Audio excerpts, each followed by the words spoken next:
استقلال خوزستان بدونیم. حواسمون به صحنه آهسته بود که اینجا حواس پرسپولیسی هم گویا پرت شد از مهاجمین استقلال خوزستان. چه اتفاقی افتاد؟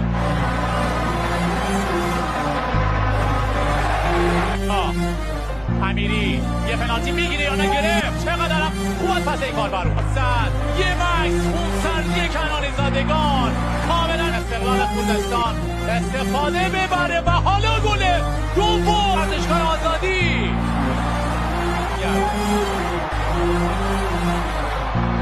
اگر روزجان بیرون بیاد یا نه ضربه